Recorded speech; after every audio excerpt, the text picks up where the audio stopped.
Kita sambut Capres-Cawapres nomor urut 1, Bapak Anies Baswedan dan Bapak Muhaimin Iskandar. Kami undang ke atas panggung pasangan calon nomor urut 1.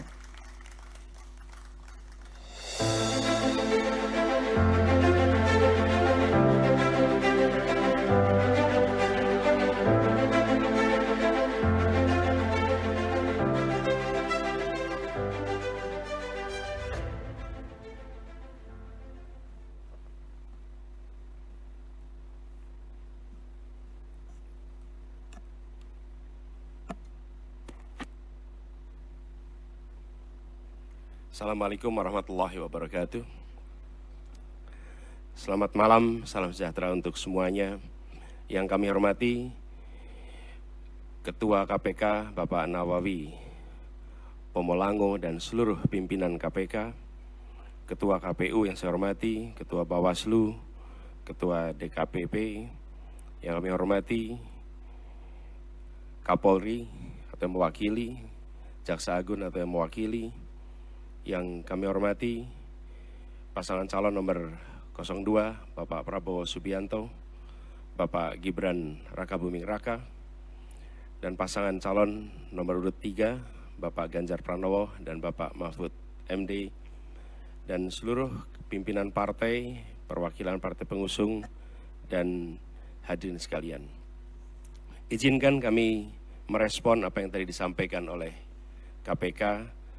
Kami melihat persoalan yang sama seperti tadi dipaparkan, bahwa komitmen untuk memberantas korupsi harus mulai dari puncak, dari yang paling atas. Dan kita menyadari Indonesia, seperti yang disampaikan, didirikan oleh orang-orang yang berintegritas. Dan contoh-contoh seperti Muhammad Hatta, Hugeng, Baharudin Lopa, dan akhir-akhir kemarin adalah Pak Artijo Alkostar, adalah contoh pribadi-pribadi berintegritas yang saya rasa harus kita kembalikan lagi di Republik ini. Ini persoalan yang amat serius, yang tidak boleh kita anggap enteng dan sederhana. Tadi disampaikan tentang Corruption Perception Index yang menurun, SPI, IPAK yang tadi ditunjukkan. Kami melihat ada problem yang amat serius di dalam kepercayaan publik terhadap pemberantasan korupsi.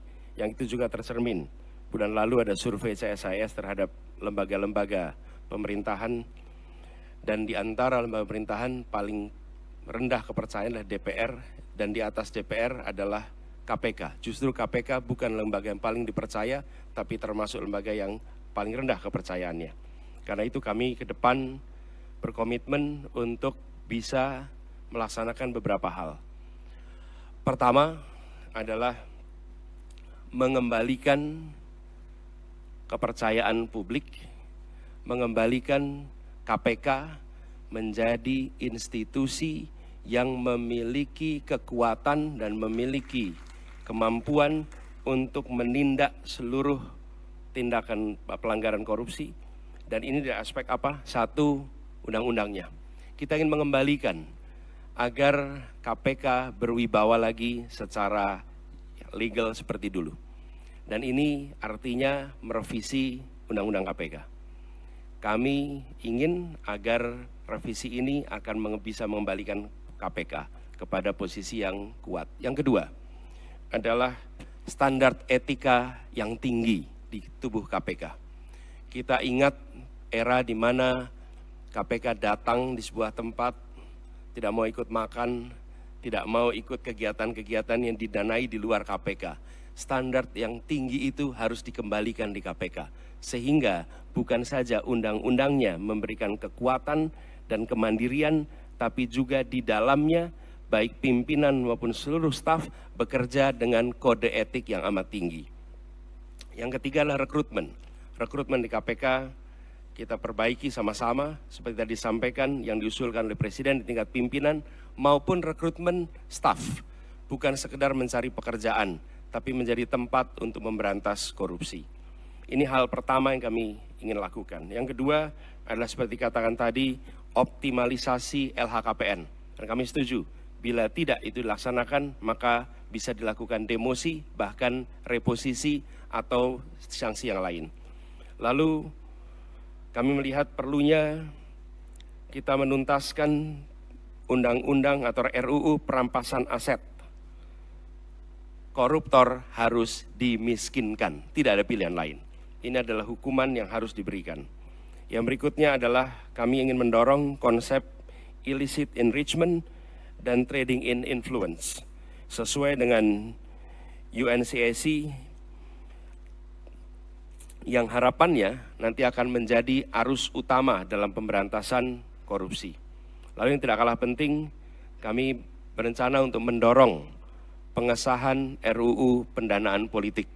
Karena salah satu problem utama adalah justru karena proses politik, pelibatan, baik itu kegiatan partai politik, kegiatan kampanye, yang tidak memberikan ruang yang cukup untuk pendanaan dari negara dan publik menjadi salah satu sumber korupsi yang terjadi di Republik ini. Kemudian kita berencana untuk memberikan hadiah yang layak bagi pemburu koruptor, sehingga yang memburu koruptor bukan hanya aparatur dari KPK, kepolisian, dan kejaksaan, tapi semua pihak yang ikut melaporkan, memburu, mereka mendapatkan reward yang setara. Ini adalah komitmen kami terkait dengan pemberantasan korupsinya. Yang berikutnya adalah terkait dengan sektor-sektor utamanya. Pemberantasan korupsi harus diselesaikan di semua sektor. Tapi kami melihat ada beberapa sektor utama yang harus diawalkan. Pertama adalah aspek pendapatan negara. Kami melihat penting sekali pada aspek ini dilakukan tindakan yang serius. Pajak, cukai, PNBP. Kemudian sektor sumber daya alam khususnya dan sumber daya laut. Yang ketiga adalah sektor pangan. Karena korupsi di sektor ini berdampak amat besar kepada kesejahteraan seluruh rakyat Indonesia. Yang berikutnya adalah yang ketiga, sektor layanan dasar, pendidikan, kesehatan, infrastruktur.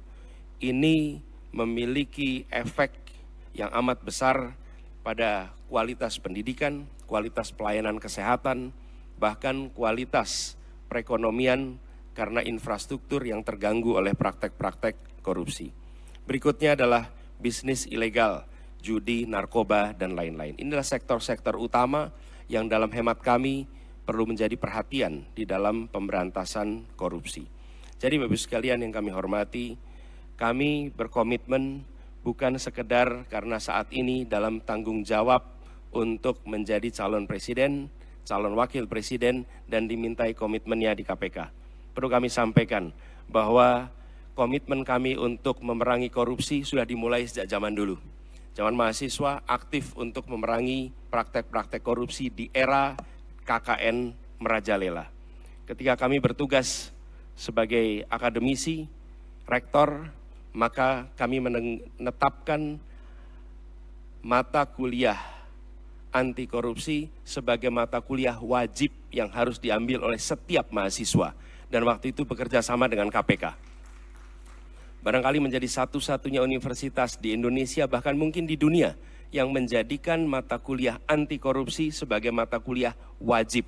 Dan tujuannya seperti disampaikan oleh Pak Nurul Gufron tadi, di aspek pendidikan kita ingin memangkas suplai potensi koruptor. Dan bila itu dikerjakan, harapannya dalam jangka panjang kita akan bisa mencegah potensi itu. Yang berikutnya, ketika kami bertugas di DKI, kami membentuk yang disebut sebagai Komisi Pencegahan Korupsi Ibu Kota, KPK Ibu Kota. Ini dikerjakan untuk kita mencegah praktek korupsi yang ada di dalam institusi Pemprov DKI Jakarta. Jadi Bapak-Ibu sekalian kami hormati, soal ini adalah soal serius, bukan soal untuk main-main, bukan soal untuk guyonan. Ini adalah persoalan korupsi yang amat mendasar harus dibereskan. Dan kami tegaskan bahwa komitmen yang kami sampaikan di sini adalah komitmen kami melanjutkan apa yang sudah kami kerjakan selama ini. Bukan semata-mata karena ditugasi menjadi pasangan calon presiden, tapi ini adalah komitmen lama yang akan kami teruskan. Dan insya Allah ketika kami ditugaskan, maka integritas menjadi faktor nomor 1 dalam penentuan pribadi-pribadi di pemerintahan. Termasuk ketika penyusunan kabinet, dalam penyusunan pimpinan-pimpinan lembaga, termasuk dalam mengusulkan nama-nama menjadi anggota KPK, pimpinan KPK. Ini semua bagian dari komitmen kita untuk mengembalikan agar kepercayaan rakyat pada pemimpin, kepercayaan rakyat kepada pemerintahan bisa pulih kembali, dan dengan kepercayaan itu kami yakin Indonesia akan bisa meraih semua yang dijanjikan oleh kemerdekaan. Seperti yang disampaikan tadi, 4 hal itu hanya akan bisa tercapai apabila kita memiliki komitmen untuk menjunjung tinggi integritas, kompetensi. Dan inilah komitmen yang kami berikan kepada seluruh rakyat Indonesia melalui forum yang terhormat pada malam hari ini. Terima kasih. Assalamualaikum warahmatullahi wabarakatuh. Terima kasih Bapak Anies Baswedan dan Bapak Muhaimin Iskandar yang telah menyampaikan respon dan komitmen anti korupsi. Kami silakan untuk kembali ke tempat duduk.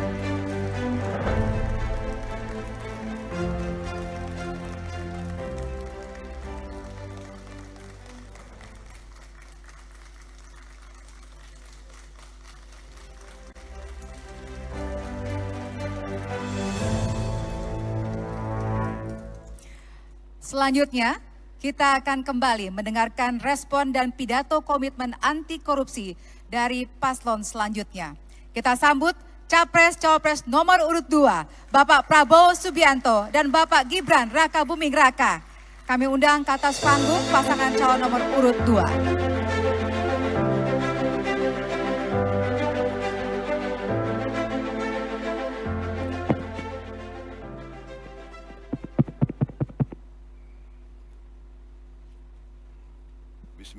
Bismillahirrahmanirrahim. Assalamualaikum warahmatullahi wabarakatuh. Selamat malam, salam sejahtera bagi kita sekalian. Shalom Om Swastiastu, Namo Buddhaya, salam kebajikan. Yang saya hormati, yang saya banggakan, Ketua KPK Bapak Nawawi Pamo Langgo beserta seluruh Dewan Pengawas dan pimpinan KPK. Ketua KPU Bapak Hashim Asyari atau yang mewakilinya, Ketua Bawaslu Bapak Rahmat Bagja, Ketua DKPP Bapak Hedi Lugito, Bapak Febri Adriansyah, Jampitsus mewakili Jaksa Agung, Komjen Polisi Wahyu Widada, Kabareskrim mewakili Kapolri, pasangan calon Presiden Wakil Presiden 01, Bapak Anies Baswedan dan Bapak Muhaimin Iskandar yang saya hormati, pasangan calon Presiden dan Wakil Presiden 03, Bapak Ganjar Pranowo dan Profesor Mahfud MD yang saya hormati.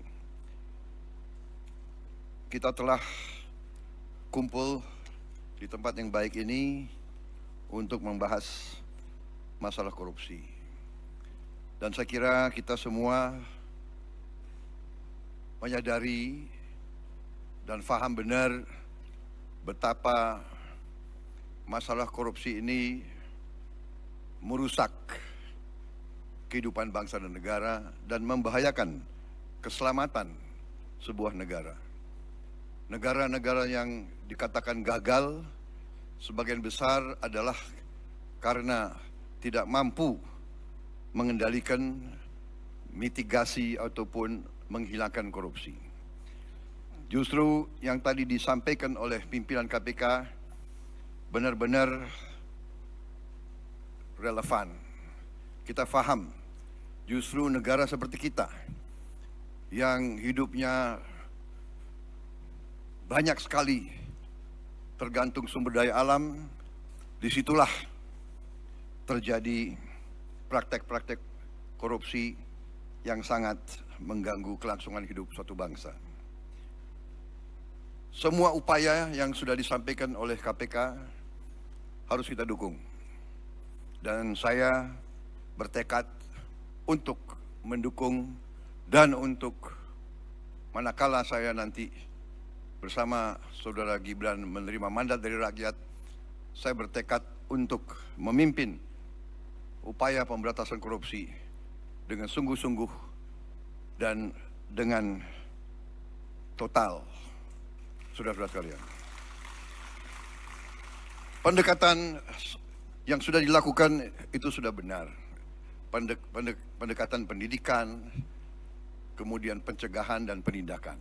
Itu sudah benar, harus kita tingkatkan.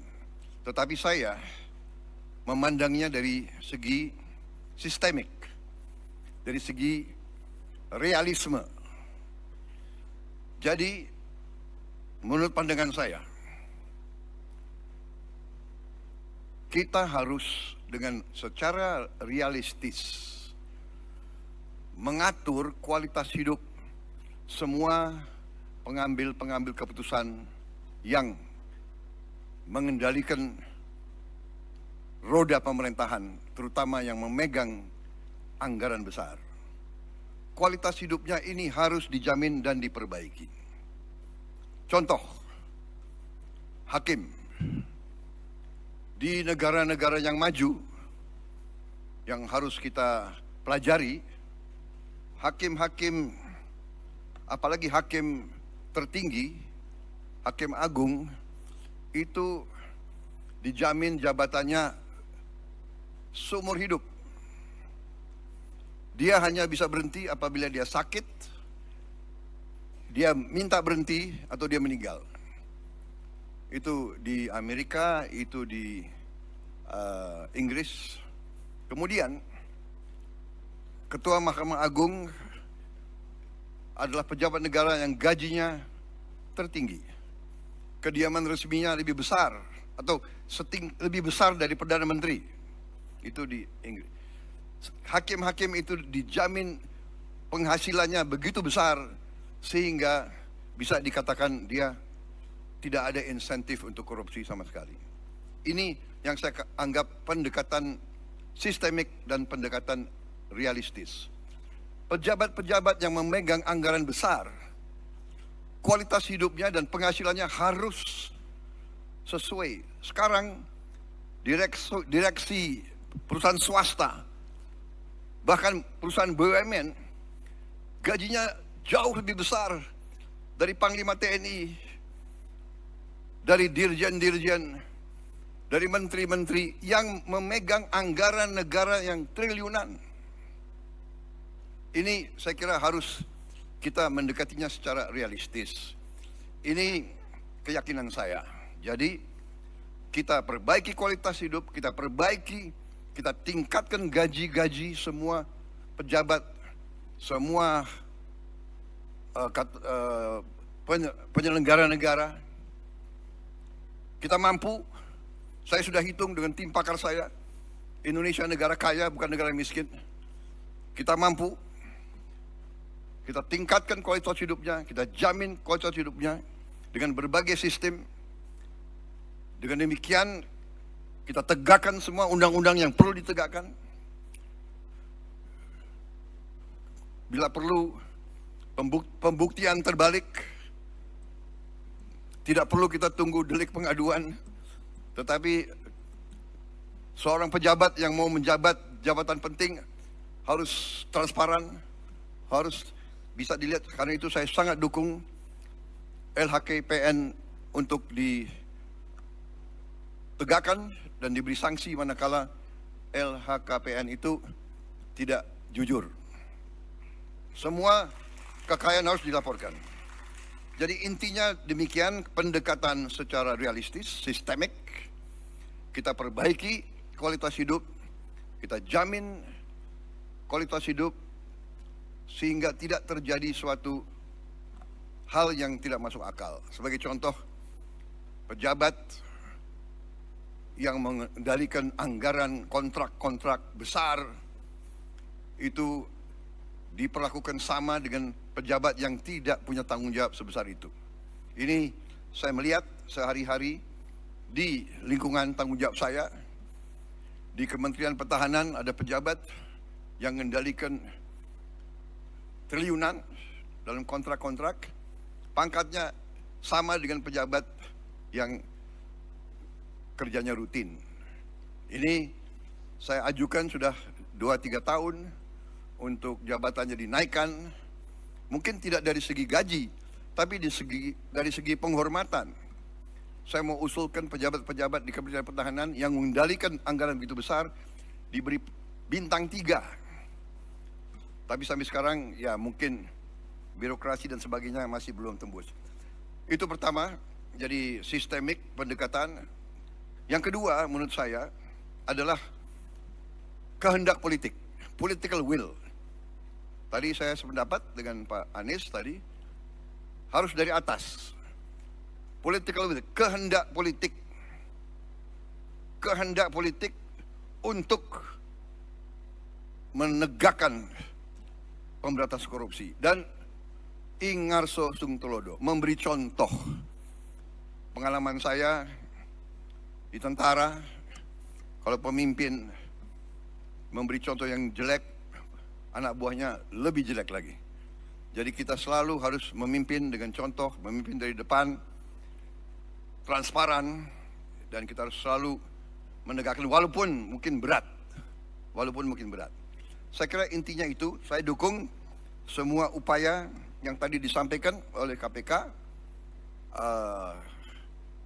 semua upaya mitigasi, pencegahan, dan penindakan. Tetapi yang paling inti adalah pendekatan sistemik. Kita perbaiki sistemnya. Sesudah sistem diperbaiki, dengan political will, kita tindak sekeras-kerasnya yang menyimpang dari ketentuan kita. Korupsi adalah yang bisa merusak Indonesia, bisa gagalkan Indonesia untuk dengan cepat meningkat menjadi negara maju. Dan itu yang kita inginkan, dan itu yang bisa kita capai. Negara kita sangat kaya, negara kita sangat potensial, dan negara kita sangat-sangat mungkin melompat menjadi negara yang hebat. Terima kasih. Wassalamualaikum warahmatullahi wabarakatuh. Terima kasih Bapak Prabowo Subianto dan Bapak Gibran Rakabuming Raka yang telah menyampaikan respon dan komitmen anti korupsinya. Kami silakan untuk kembali ke tempat duduk.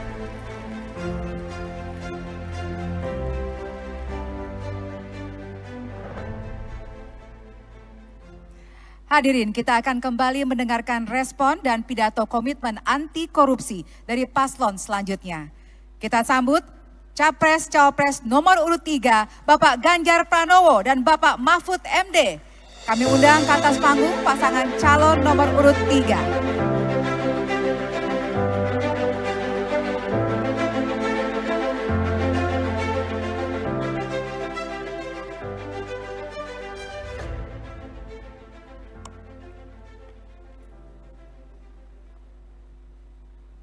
Assalamualaikum warahmatullahi wabarakatuh.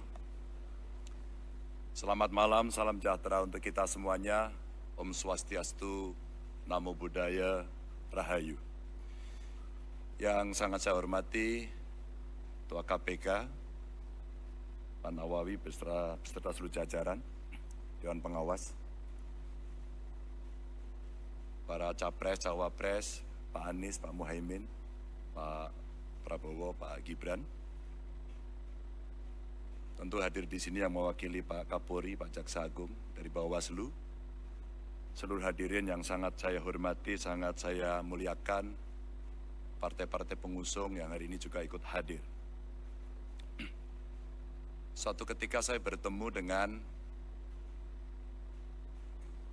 anak buah, pangkatnya rendah. Saya bertanya sangat simpel sekali. Kenapa Anda korupsi? Disuruh, Pak. Kalau kamu disuruh, pimpinanmu minta, katakan 100. Berapa yang kamu cari? 200, Pak. Yang 100 buat siapa? Buat saya. Saya bagi kepada teman-teman. Lalu apa yang terjadi? Yang terjadi nanti akan ditiru oleh semuanya. Bapak Ibu, cerita pendek ini kemudian saya balik, saya dalami lagi. Bagaimana menurut Anda kita harus mencegah korupsi? Gampang, Pak. Ada teladan atau contoh dari pimpinan tidak? Pak, kalau tidak ada, Jangan mimpi tinggi-tinggi, jangan ngomong muluk-muluk. Karena itulah sebenarnya praktek yang dihadapi dalam birokrasi. Bapak Ibu sekalian, kejadian itu kira-kira di tahun 2014. Dan di tahun 2013 KPK pernah datang dalam sebuah kontestasi pilkada di Jawa Tengah. Sebuah pertanyaan disampaikan pada calon-calon kira-kira seperti ini. Suasana lebih pada dialogis. Dan pada saat itulah semua punya komitmen tinggi. Maka sebenarnya kita tunggu adalah bagaimana praktek itu berjalan. Maka Bapak Ibu yang sangat saya hormati, saya senang hari ini saya bisa bersama Pak Mahfud. Saya punya beberapa slide yang bisa saya ceritakan. Pada saat saya bertemu dengan pengusaha, awalnya terjadi cerita atau rumors bahwa ya kalau Pak Ganjar dengan Pak Mahfud jangan-jangan ini dilibas semuanya ini. Lalu kami mengkonfirmasi kepada para pengusaha, benarkah kejadian itu, benarkah perasaan itu yang Anda rasakan? Tidak Pak. Kalau kami berusaha dan ada kepastian hukum, maka pada saat itulah sebenarnya kenyamanan kami akan terjaga. Kami hanya memberikan contoh saja, bahwa komitmen itu ditunjukkan dengan evidence base. Dengan sebuah bukti seperti apa yang tadi ditampilkan di depan. Yang berikutnya juga, bagaimana kemudian dari komitmen itu mesti kita wujudkan dalam gerak nyata. Kami sebut sebagai gaspol. Menggandakan anggaran, bagaimana caranya pertumbuhan ekonomi dihitung betul-betul, governance dilakukan, hukum ditegakkan. Pasti pendapatan akan mengalir dengan baik, karena potensi kita tinggi. Yang berikutnya adalah sikat KKN. Dan birokrasi dipoles dengan digitalisasi. Karena kalau regulasi sudah baik, sistem kelembagaannya sudah baik, maka aktor yang mesti kita pilih juga harus baik. Maka pada tingkat berikutnya Bapak Ibu, kami punya beberapa catatan yang bisa saya sampaikan kepada Bapak Ibu sekalian. Inilah beberapa cara mencegah menurut kami. Yang pertama, digitalisasi sistem keuangan, dan dengan cara digitalisasi sebenarnya penghematan bisa dilakukan. Transaksi tunai itu sulit untuk dilacak, maka mesti ada pembatasan. Kalau tidak salah yang 100 juta itu mesti jadi komitmen. E-budgeting, e-planning untuk transparansi dalam birokrasi menjadi sebuah kewajiban. Dan tentu saja transparansi anggaran, transaksi yang jelas asal-usulnya, serta anggaran yang benar-benar harus sampai pelaksana mesti dikontrol dari pemimpin tertinggi. Dan itulah dashboard yang dibutuhkan setiap hari untuk pemimpin melihat, memimpin pemberantasan korupsi secara langsung.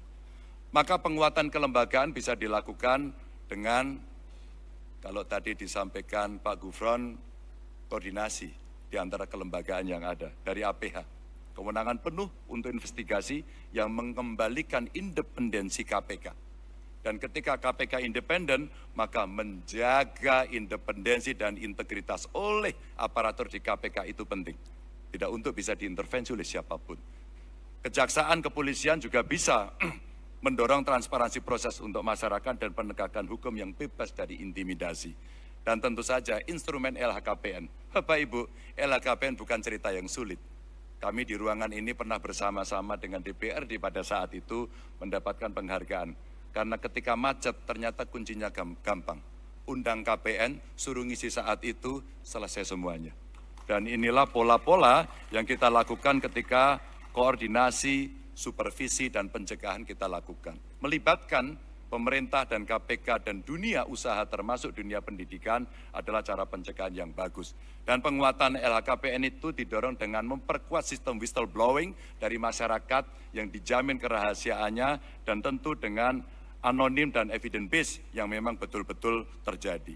Bapak Ibu, regulasi yang punya efek jera ini betul-betul mesti didorong agar konflik kepentingan bisa kita jaga untuk tidak terjadi adanya konflik itu. Dan tentu saja menegakkan kode etik, lalu mengawasi kekayaan yang tidak sesuai dengan profil tadi di LHKPN, dan meminimalisasi rangkap jabatan. Dan lalu kalau itu tidak jera, deterrent efeknya adalah memiskinkan koruptor. Saya kira Nusa Kambangan tempat terbaik untuk itu. Dan Bapak Ibu, wajib pengenaan tambahan pasal terkait dengan TPPU dan pengesahan RUU perampasan aset. Inilah respon yang bisa kita berikan dengan cara yang cukup gamblang. Bapak Ibu sekalian, sekali lagi, komitmen ini bisa berjalan kalau ada contoh. Maka sinergi antar lembaga menjadi penting. Kenapa TNI menjadi penting?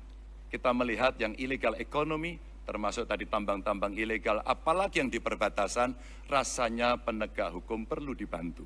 Karena situasi-situasi yang sulit, yang kadang-kadang mereka di-backup oleh kekuatan-kekuatan yang luar biasa, maka tindakan luar biasa juga harus bisa dilakukan, tanpa itu tidak akan berjalan. Peningkatan transparansi untuk penanganan kasus korupsi sehingga orang tahu sampai di mana, berjalan atau tidak, dan mempererat koordinasi antara penegak hukum yang tadi disampaikan.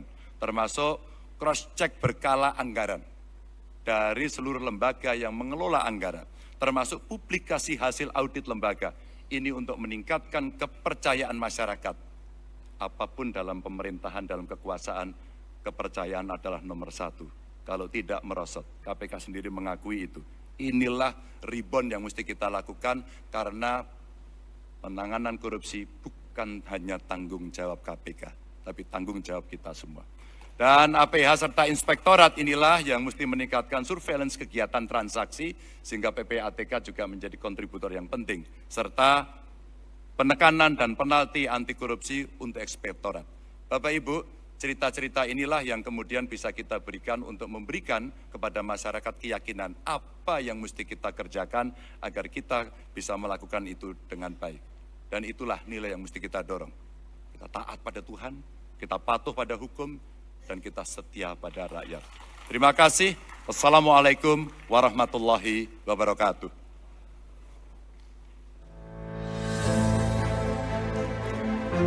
Terima kasih Bapak Ganjar Pranowo dan Bapak Mahfud MD yang telah menyampaikan respon dan komitmen anti korupsinya. Kami silakan untuk kembali ke tempat duduk.